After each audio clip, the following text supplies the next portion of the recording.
Hey everyone, I'm Maria Neger with Mihara Associates Tampa Team TLC, and we are here today, myself, Lisa Carroll, team lead of Tampa Team TLC, and of course, our preferred lender, Patrick Storch at the Mortgage Firm Tampa.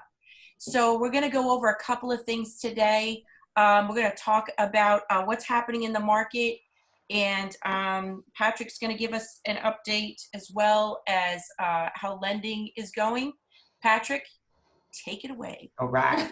Thanks, guys. Appreciate it. Thanks for having me on. Again, you guys are awesome. So yeah, our mortgage world, I call it my new world, because living and I don't want to be in the real estate world with you guys because y'all are going through enough as it is, but our world has changed with lending guidelines. So just kind of want to touch base on a few of the big things that's going on in our world. So as you know, we're in COVID-19, okay, and our life has changed. But the mortgage world has changed because of that, because of consumers and people losing jobs and things like that. Lending guidelines are tightening up, and they're not just tightening up a little bit; they're tightening up a lot. There's a lot of programs that we had days ago that we don't have anymore. They're froze. Now, a lot of this will be temporary. We just don't know how long, okay? So first off, I want to mention is the feds did come out a couple weeks ago and they dropped Fed fund rate. Next week, they dropped it almost to zero, but we don't have 0% mortgages. There are no 0% mortgages, okay? Yeah, people think that. People think that it's what the banks lend money to each other, okay? It more affects equity line of credits, credit cards, car loans, things like that. But there is a trickle down effect to the mortgages. And guess what? Our rates did drop, okay? But actually they dropped before that. When the feds dropped the rates to zero, our mortgage rates that week skyrocketed. Wow. I mean, they went up, it was crazy. So what happened was there was normally in a year, I think that we do like 2 trillion in business, and in 2 weeks, because of the rates dropping, mortgage companies locked in loans of like $5 trillion in just a couple weeks. Okay, so sounds great, everyone's saving money, but that puts a big strain on the financial market. Where's all that money coming from? Banks are losing loans that they're making money on, that are servicing the loans. So they wanted to actually stop the craziness, and they raised rates to stop all of the business. It's kind of weird. Can I ask a question? Yeah. Is there now a float lock-in? Okay, great question. So here's what's going on. When you lock in a loan, you lock it in for a certain period of time, 15 days, 30 days, 60 days, 90 days. The longer you lock a loan in, the higher the rate is. So if you want the best rate, you lock it in on a 15-day lock. But if you're not locking in your loan, you're floating it.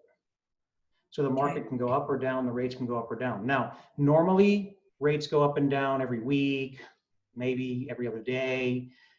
In this mayhem that we're in, rates have been going up and down 2 and 3 times a day. A day. Wow. Yeah. I quote you a rate this morning, and an hour later I go to lock it in and it's gone. Now, so if it's good, you might want to lock in right away. Yeah, so we're never going to time everything perfect. Rates are low. So if you're closing within 30 days, lock your loan in. Now, what happens if we lock your loan in and then the rates drop? Most lenders have some sort of a float down policy, okay? They will float you down one time with or without a fee. Some of them don't have a float down policy at all. We have a float down policy. If the rate drops a certain amount and it's within so many days of closing, we reprice your loan out to give you a better rate, okay? But it's not, you got to be careful with it. It's just not like, okay, the rate's dropped an eighth, I want a new rate, things like that. There's more on the backside of that. When we lock in a loan for that period of time, that money goes on what's called a hedge, and we've committed to that money. and we already start paying interest on that money, even though we haven't closed the loan yet.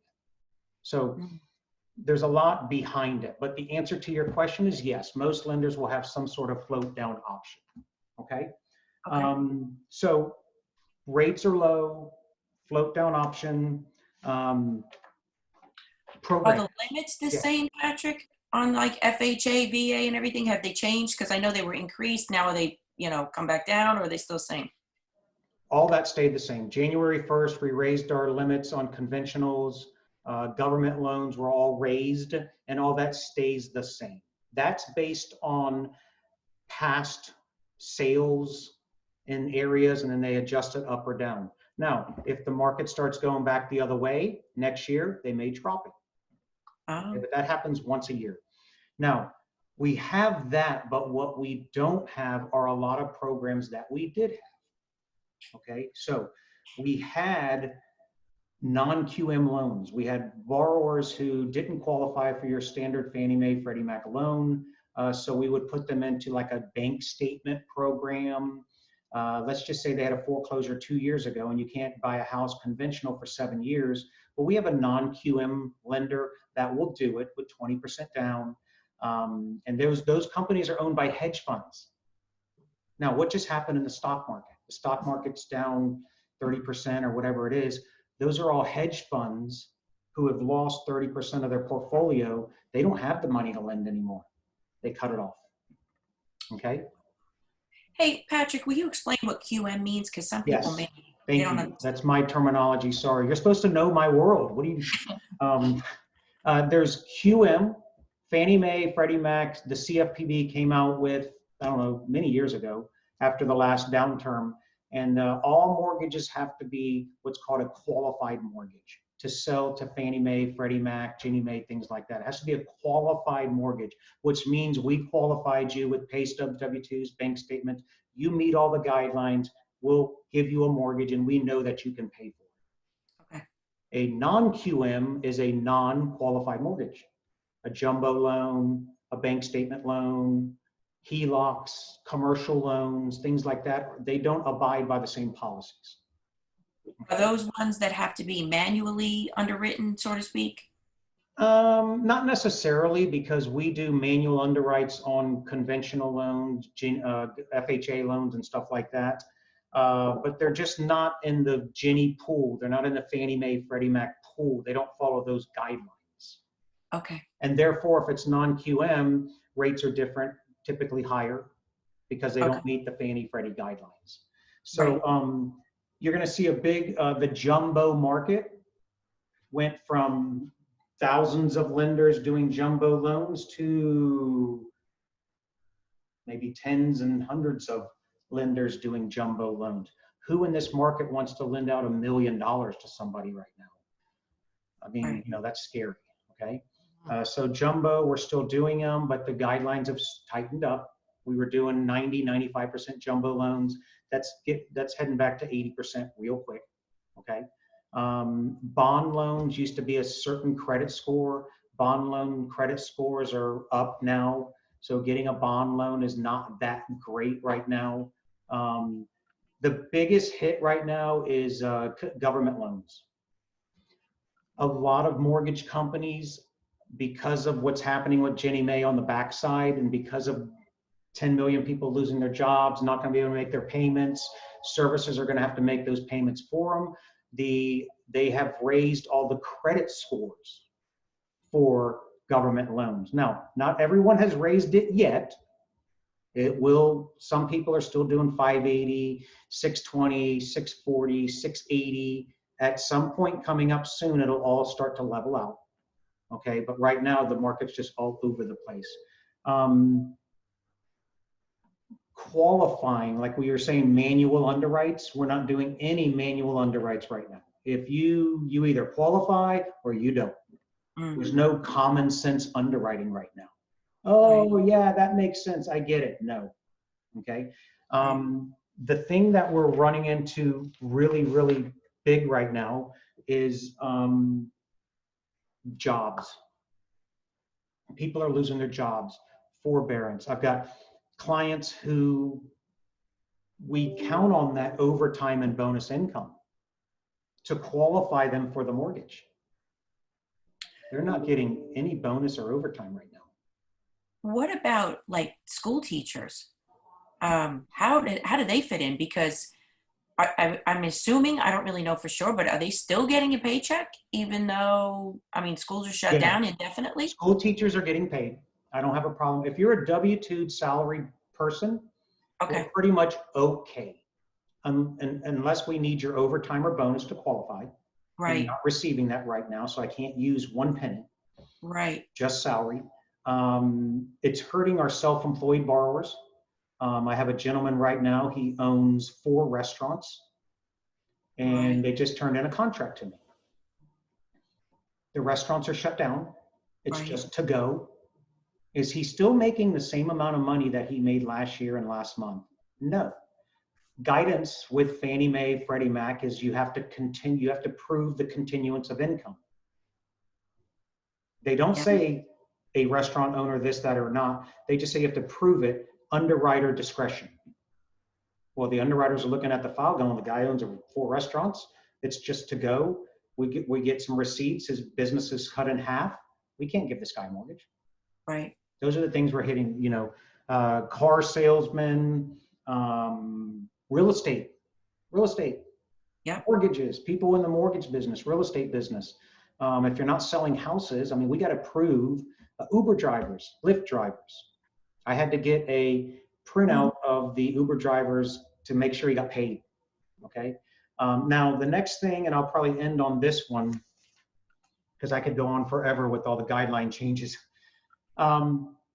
Verifying employment before we close the loan. It's a must. Okay. I have a client right now that we're closing on Friday. She let me know today that she doesn't think she's going to have her job by the end of the week. Oh, geez. Is it my duty to close? Should I close that loan? Even if I could close the loan, should that loan close? It shouldn't.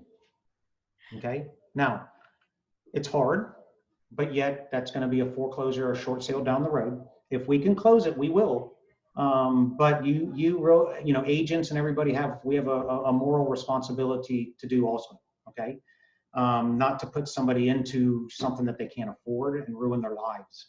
So and that affects a lot of people too when you think about it, because of the domino effect. She may be buying a house, that person's buying a house, who's buying a house from somebody else.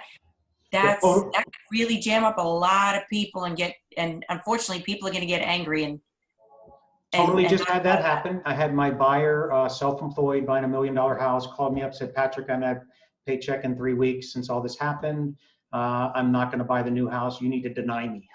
I'm like, yeah, right. You know, I have a moral obligation. I went to underwriting and just said, hey, the guy just wrote me this long email saying he has no income. Well, we can't do the loan. Problem is he sold his house to somebody else. So now he wants to stay there? And he's told the other clients, I'm not selling you my house. So that's a tricky situation for a realtor to be in too, like you said, because now how do you go back and tell the other person they're basically forfeiting the deal? And that's a whole contract issue. That's messy. Yeah, so it gets so deep, and it's only just becoming. And then the last thing is that we kind of want to touch on is verifying that you're employed the day of closing. Okay, so we are going to verify that you're employed and making money 10 days before closing. We're going to pull a soft pull on your credit to make sure you didn't go out and buy a new car or buy all the new furniture for the house you don't own yet. And then the day of closing, we have a team at corporate that calls HR department, emails, calls, whatever it is, to verify you're still employed. Okay. And in some instances, we're going to ask you for a pay log, a pay statement proving you're still employed. And then the loan officer, day of closing, has to call the borrower and ask, are you employed and are you still getting paid? Now, I'm attesting my name to that, my license. I talked to you and said that you're still employed and you're getting paid. My NMLS number is on there. So they're holding a lot of people accountable for this. I actually was in a multiple offer situation too, like a week, maybe 2 ago, before this really hit the fan. And it's funny because that was one of the big questions that the listing agent asked is, what type of work are your buyers, how are they employed? Because they want to make sure that they're not going to get laid off, 3 weeks into the deal. And, so it's a big issue. Sure. Yeah. So you guys, as great agents that you are, those are the questions that you ask in the very beginning and throughout the process, being updated throughout the process. What kind of job do you have? How's your credit? I mean, really dialing in on it and know your buyers. So that's kind of a quick update on my world. There is a ton more, but I know, Lisa, you want to give us a real estate update. Yeah, so since we've been deemed essential business, we are still selling homes and helping buyers find homes that need to buy right now. And there are people that have to do it. I mean, it's just, they can't just stop. They still have their job transfer or whatever the case may be. So we're going to talk a little bit about some of the safety procedures that we're using and some of the new technology and technology we've always used that we're using more. But just some interesting data for Hillsborough, Pasco, and Pinellas County, the Tampa Bay area. The market definitely has slowed down. We are still seeing action. In the last 7 days, there's been over 1,000 new listings hit the market in the last week in the greater Tampa area.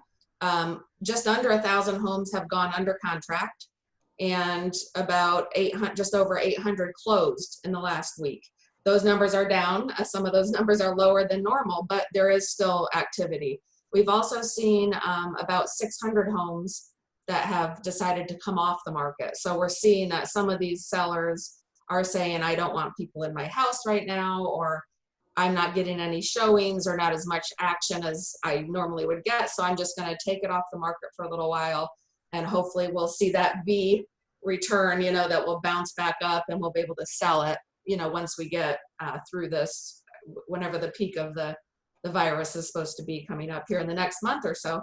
So we are still seeing some activity. It's definitely slower. We're getting a lot more requests for virtual showings. So for example, tomorrow night, I'm showing a home that the people have already been pre-approved, ready to go, but they live in Boca and they don't want to travel over here, and they have asked for a virtual showing. So we're doing a Zoom or a FaceTime call to show that home to them after they've already looked at all our photos and all of the video that we already have, because we already have the video. So things are still moving along. We're just being a little more precautious, or a lot more precautious, and doing a lot more through technology. And Maria was going to talk a little bit. I can tell you from the listing side that we have sold several listings that we listed about 3 weeks ago. And one of those sold by virtual showing to a family that is being transferred here into the Tampa Bay area from Washington. And they were going to fly in to look at the homes, but the realtor ended up doing virtual. The home inspection was virtual. Everything's been virtual. They're not even going to come for the closing. They are going to come when they have to transfer. And that's how things are going now. In the past, we've sold homes virtually here and there. Normally a family member will come or something along that line, but it's happening more and more for people that need to make the move. And Maria's been on the front lines for the showings, so she can tell you what they're doing with showings.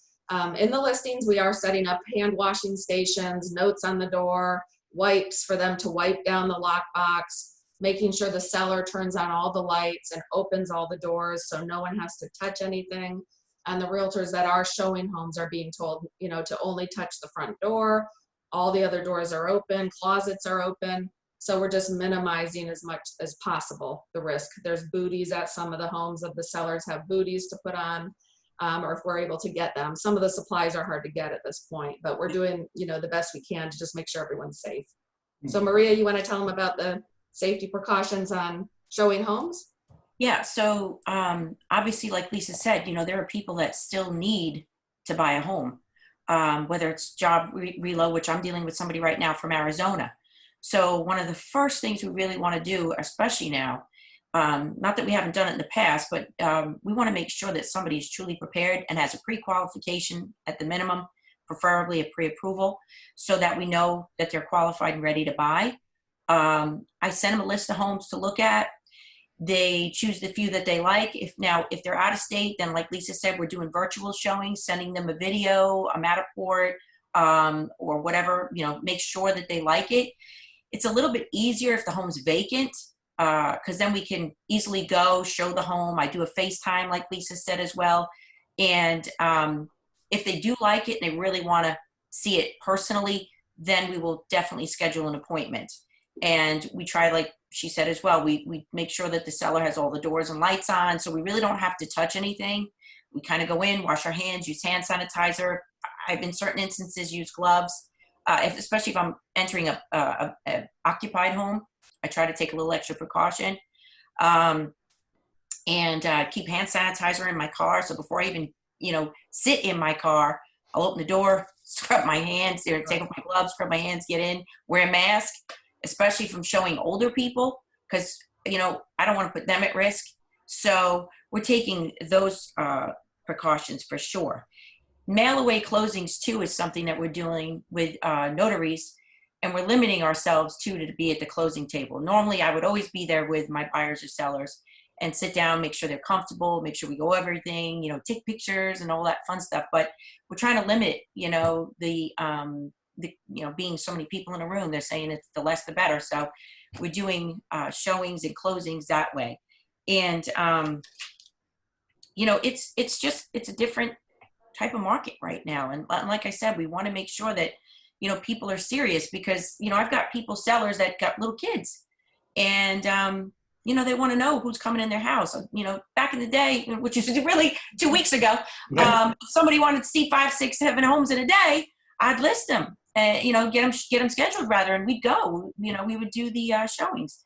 But I just want to make sure now that I'm not really exposing myself, because then in there I'm exposing my family. So everybody's concerned about that.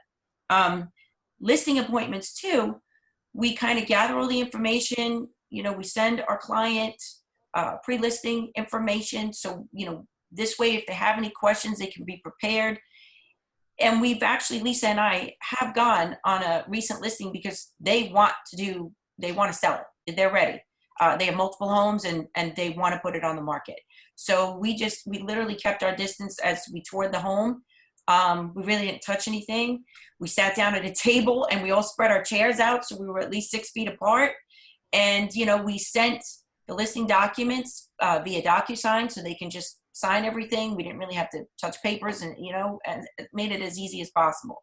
So we have to do what we have to do right now. I mean, it hopefully will come back. There are people that, like Lisa said, are holding off. Again, I've had another woman, 75 years old, who's just scared. She doesn't want to have people in her home. She doesn't want to be out in the street. So she's, waiting, because that's another thing. We had limited inventory before. Now it's even worse. Right. Yep. So, some people who are looking to sell right now are concerned, where are they going to go? So a lot of people either temporarily taking their home off the market because they want to wait. They don't want people through their home. They don't want to be out shopping for homes right now. They just want to hang back and wait a little bit. So hopefully, again, in a couple of months, things will start to roll in again, and we'll get back on track. And actually, Patrick, I have a question for you with that too. Sure. People are asking, so a lender's able to close the loan still in 30 days? Because I know you're keeping your distance at the office. A lot of your people are working from home. You've got an awesome new phone system that works for you.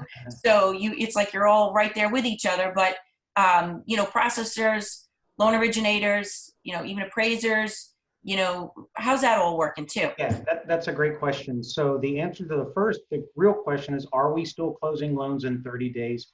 Absolutely yes. Okay, Great. We can do that. A lot of the bigger banks and some of the people who are the refinance banks, they're putting all the purchase aside. They have so much business that they're telling a lot of real estate agents, we can't close for 45, 60 days right now. Okay, we're a purchase company. We love refis, but we want to take care of our referral partners, and every single purchase contract is number one. So we're closing loans. We just moved up a closing 2 weeks ahead of time, because we can. Now, we're taking a lot of precautions as well. My whole team and corporate, hundreds of employees actually, are all working from home. Our doors are locked, Everything is really virtual now.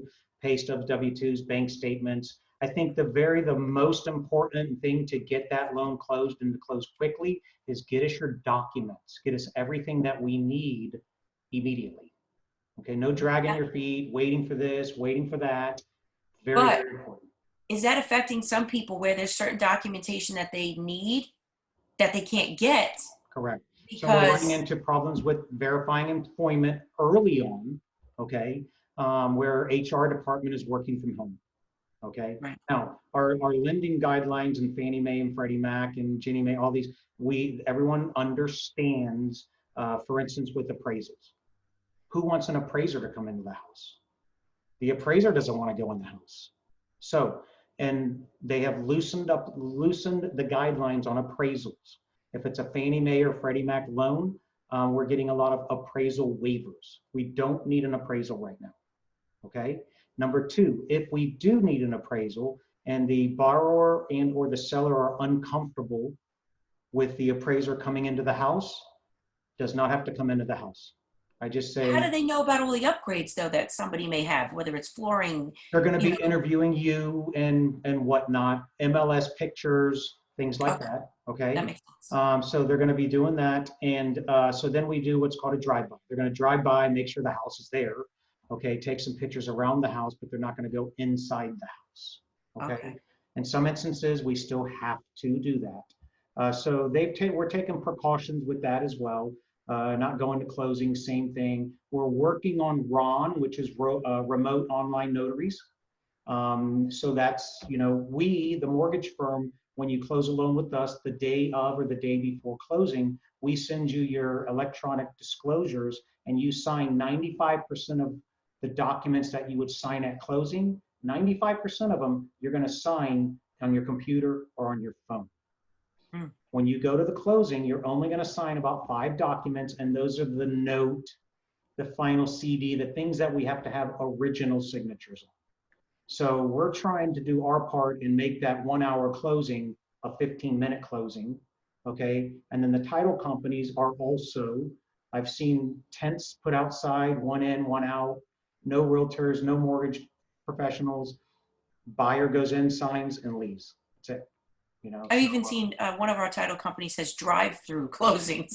Yep, I have 2 tomorrow or Friday. 2 drive-throughs. Yep. Wow. Yeah, That is so crazy. You know what I will say on the positive note, I've seen a lot of people out, because we have nothing else to do, right? And you get tired of being cooped up in the house, you get on each other's nerves or whatnot. But so a lot of people are out exercising, right? Doing a lot of walking. Dogs are just absolutely loving this whole COVID thing because they're out, right? Having to walk 3-4 times a day. So either we're all going to come out really fat because we're in the house eating, because I know we're cooking every night, we don't, and my cooking skills are not the best, but we've all chipped in and everybody's taking turns cooking. So, either we're going to come out really fat or we're going to come out really skinny because we're out there exercising. That's right. Go for the skinny. Let's go for the skinny. I'm going for the skinny. I'm really hoping I'm going for the skinny. But, I have noticed too, because people are outside, it's great time for projects. People are, fixing up their houses, painting, doing yard work, cleaning up the landscape. So again, I'm trying to be on that positive V that, we're going to see people now that they've got their houses all freshened up and ready to list. They're going to put them on the market. Yeah, absolutely. It's going to take a little bit of time, but hopefully we'll get that good turnaround. We are coming into third quarter, right? So typically second quarter. Typically, second quarter is usually one of the busiest because, kids are getting out of school, which parents are ripping their hair out of their head now because they're homeschooled. And I know I got to be thankful. My daughter actually gets up every day and does her work, so I don't have to, break her shoes about it. But, a lot of things are so different in this world today. It's really crazy. Definitely. Yeah. So, guys, I think that about wraps it up unless anybody else has last thing to add. No, good. We're all good. We're good. So again, thank you so much, Patrick Storch at the Mortgage Firm Tampa. We love you guys over there off of Line Bar. And what's it, 616-8844. You got it, girl. Yeah. So if you need Patrick, give him a call if you have any questions. Lisa, Carroll, Tampa Team TLC, thank you so much again for joining us. And we look forward to talking with anybody who needs any help, any suggestions, or any recommendations. Again, if you're looking at, you're fixing up your house and stuff, we got a list of people. If you need an electrician, a plumber, a painter, just keep your social distance. Thank you so much. Thank you. All right. Bye now. Have a great day. Oh, wait. I have to say one last thing. Silly. Okay. I'm sorry. I almost forgot. This is Easter week, right? And I've noticed too, a lot of people are posting a lot more about, being thankful to Jesus. And, this is the week that we all remember, Easter week when he was sacrificed. And so we have to thank Jesus and ask that he please watch over and bless all of the nurses and doctors and first responders and all those working in the front lines for risking their lives. They're away from their families. They're working long hours. They're tired. They're stressed. They're anxious. They're the ones, struggling, people who are sick, who are in the hospital, who are alone and don't have the comfort of their family to be there to hold their hand. We want to just say a prayer for those people. And, Absolutely. Right? Yes. Yeah, very good, Maria. Thank you. Nice, Maria. Thank you, Jesus, for watching over all of us. We just pray that you continue to keep us all healthy and safe. Thank you. Thanks, Thank you. Maria. Amen. All right, guys. Have a great day.